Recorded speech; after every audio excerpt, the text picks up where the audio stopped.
Gliding Pitt Special Biplane. We start the nose on the left side and walk down. First thing we do, check the oil.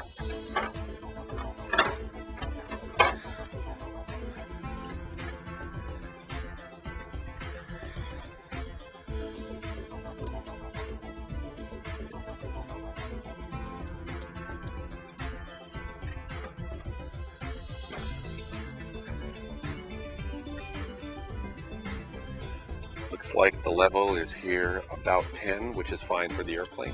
Anything much over 10 and it tends to blow out when we do a lot of the transitions from upright to inverted flight anyway. So no need to fill it up because we're just going to blow out a lot of that oil when we land. It seems to like to be between 9 and 10, very consistently. Next thing we do is open up the cowling. Take a look at the engine for any obvious signs of issues, leaks, etc. We open up the Zeus fittings.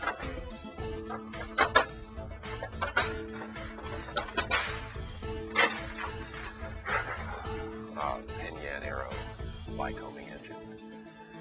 Don't see any leaks, looks pretty clean. Chrome is shiny.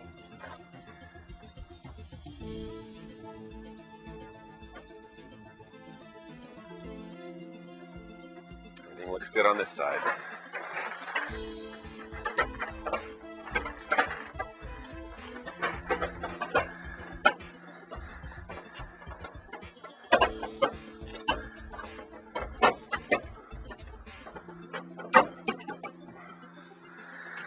We inspect the flying wires, make sure the nuts are tight, cotter pins are in the clevises, take a look down at our brakes and wheel and tire. Javelins are tight, again flying wire nuts tight.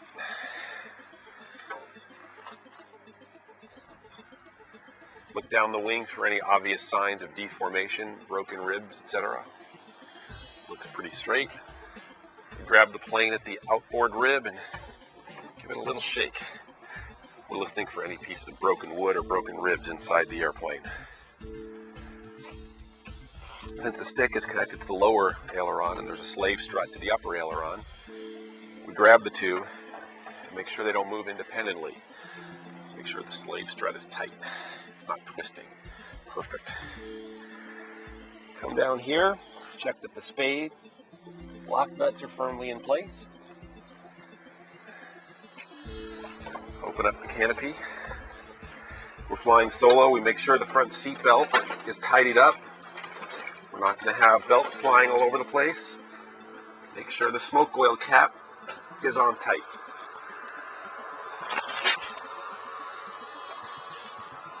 Quick inspection in the rear cockpit.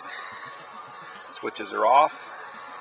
No obvious signs of fittings missing, fasteners, and so forth. Make sure the battery is secure. And look for any debris or things floating around in the back of the plane that could possibly jam the flight controls. Looks clean back there. Make sure there's no cargo in the turtle deck. It's empty. Canopy closed. On the tail, we check to make sure all lock nuts are in place. And all cotter pins are engaged in castle nuts appropriately. Very important to move the elevator. And notice the anti-servo tab works opposite the direction of travel. And we check the connecting rod, and it has some play in it. Check. Make sure cotter pins and nuts and so forth are fastened on the rudder cables. Everything's in place. Very important when we move the elevator, look in the window and make sure the Jesus bolt, as we like to call it, and the lock nut are firmly in place. Again, check the connecting rod. Make sure all the clevis pins are in place. We check fuel sump.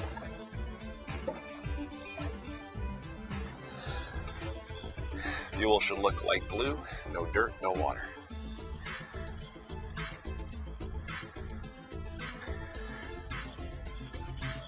Slave strut. Ailerons are firmly tied together. And again, look down the wing and make sure there's no obviously deformed ribs or things poking up, and give it a light shake. Listen for wood floating around the wing. Check all lock nuts. Line wires are tight. Check the wheel on this side. A few more fuel sumps to drain.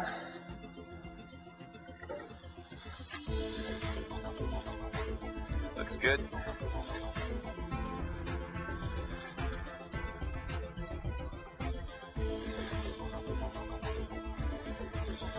Gotta make sure to check them all. This is the most important one in the middle because that's where the gascolator or fuel water separator is located. If there's going to be any water, that's where we're going to see it. Open up the cowling and we'll look for any obvious engine issues.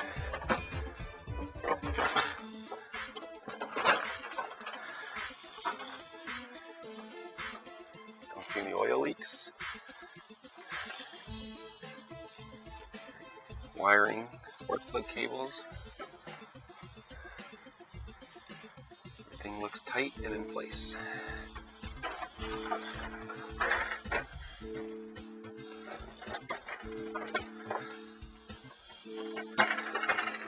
Since we already verified when we were in the cockpit that all switches were off, the mags are off, the master's off, it's okay to work around the propeller. Let's check the belt. Good tension. Grab the propeller blades. Make sure they don't rotate by themselves loosely.